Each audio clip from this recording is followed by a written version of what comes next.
the end of the weekend, but I still wanna turn up. Yeah, I still wanna turn up. All I want is to go again, but you ain't picking your phone up. Why you messing my head up? Any night, any day, let me take you away. All I need is just saying yeah, yeah, yeah, yeah.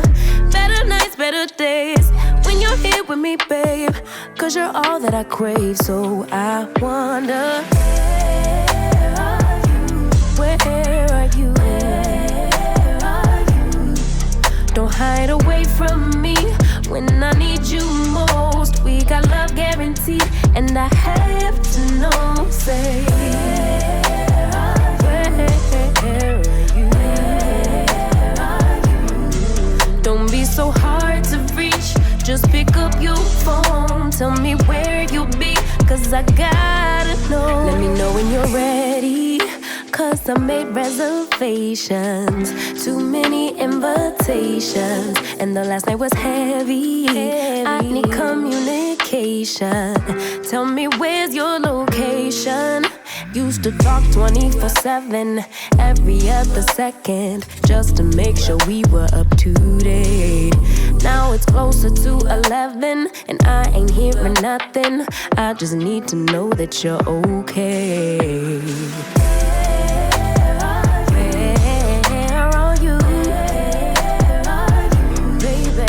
Hide away from me when I need you most. We got love guaranteed, and I have to know, say, where are you?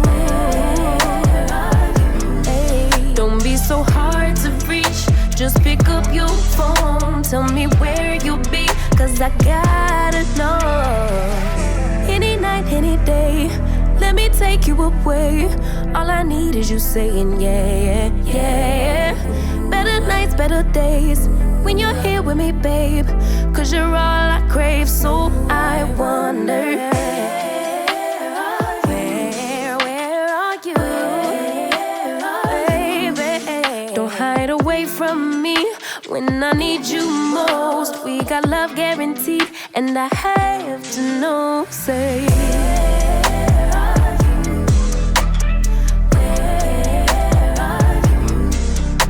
so hard to reach, just pick up your phone. Tell me where you'll be, cause I gotta know. Yo, what's good, people? I hope you enjoyed that sequence. So all of those photos were actually taken on one camera, the Pentax Iq Zoom 80G, which is what I believe is a dope budget point and shoot film camera. So a little bit about this camera. So this camera has a plastic lens that has a 38 to 80 millimeter focal length. It has autofocus and a few different flash modes, including a bulb mode, and it has a self timer. So for the Pentax Iq Zoom product line, there are over 20 different models with a variety of different focal lengths. The Pentax 80G doesn't have a way to manually set the ISO, so the camera does so automatically using DX coding. With the DX coding, it takes up to 1600 ISO, and then it goes all the way down to 25 ISO. So it takes between 25 and 1600 ISO for DX coded film. So I actually got this camera a few weeks before we went out to Vegas. So Vegas was my first time shooting this point and shoot.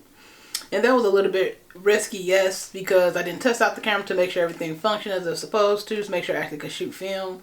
But I took a risk, and that risk paid off with some pretty dope images. So on this camera, I shot 3 different rolls of film out in Vegas.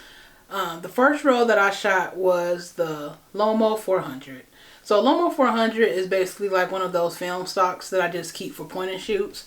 It's not anything that I expect vibrant colors out of or anything special. It's just like a good solid film stock for point and shoots or just some easy, quick and easy shots. Portra 800 is a film stock I haven't shot a lot of, so I was pretty hesitant about putting it in a point and shoot camera, especially since I've had quality issues with point and shoots in the past. But the Portra 800 and the Pentax 80G produce some of my favorite sets of images. Shooting glowy neon signs in old Las Vegas was a good application of the camera and the film stock. The combination was probably one of my favorite sets of images. When I think of Las Vegas, I think of those big bright lights. I think of the big casino signs. Basically, you watch movies like Vegas Vacation and they're going down the strip. That's what I imagine I think of Vegas. I think the combination of the Pentax ADG plus the Portra 800 gave me that Vegas look I was looking for. The last roll of film I shot in Vegas was ektar 100. And I actually had never shot ektar 100 before I went to Vegas. The reason why I actually got it was because we were supposed to go to Red Rock Canyon, but we didn't end up going. So I went ahead and just shot a roll of ektar during our pool, chill, relax day. I really like the saturation and the contrast of the ektar 100, and it kind of reminds me of Kodak Gold in that way. I definitely have brought more ektar since I shot that roll in Vegas. And I actually shot a roll out in LA. So if you're interested in seeing those photos and the video footage and all of that, make sure you subscribe so you don't miss that video. Featuring a plastic zoom lens, the images out of this camera are crisp and not overly soft. Ever since I've gotten this camera, I've shot a good range of films. The first set of photos I took obviously were in Vegas, so I shot a 100 speed, a 400 speed, and an 800 speed. So the ektar, the Lomo, and then the portra. And I think this camera handled each of those film stocks adequately, and the images produced I was very content with. And actually, since Vegas, this is the only point and shoot camera I've been shooting with. I have other point and shoots that, for me, sometimes they work, sometimes they don't work. Sometimes it might be a waste of a good film roll because the image quality isn't the best. But this camera has not disappointed me since I got it. And I've had this camera for a while now, and I have not picked up another point and shoot. I have not been shopping for another point and shoot since I've gotten this camera. So that should say a lot. The one kind of con, or one thing I would note about the camera though, is the zoom lens. So it is, like I said, it's a pretty good crisp lens. It's not overly soft, but depending on the composition or the scene you might be photographing, when you zoom this camera all the way out to 80 millimeters, it can look blurry and you lose some of that good quality. But I think that's expected for a plastic zoom lens on a point and shoot. That's the only kind of negative thing I would say. But then that doesn't happen always, because sometimes when I zoom it in, the pictures or the images are fine. But other times I zoom it in, not so much. So it's kind of like a hit or miss with that being zoomed in always 80 millimeters.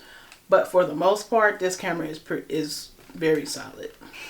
Currently, this camera is running for about $20 on the low end and $50 on the high end on eBay. So you're not going to pay more than $60 for this camera, but those prices don't include shipping. So that's why I say not more than $60 if it's $10 shipping. But if you look at eBay, it's a pretty affordable camera. And compared to other point and shoot cameras out there that are highly sought after, this is really a steal. So what's your favorite budget point and shoot? This is definitely mine. Leave me a comment and let me know. Alright, make sure you hit the like button. Make sure you subscribe. Alright, I'm going to hit y'all later. What's next? Now I'm like, what's next? Cause I never switch on the team. I never forgot a dream. I'm never breaking a promise. I know this not as it seems. I know I gotta work harder. I'm trying to bring home a ring. I know I gotta go farther. Like it's something that I gotta redeem. Got him jumping out the gym, jumping out the gym. Got him jumping out the gym, jumping out the gym. Got him jumping out the gym, jumping out the gym. You know how I rock when I'm at the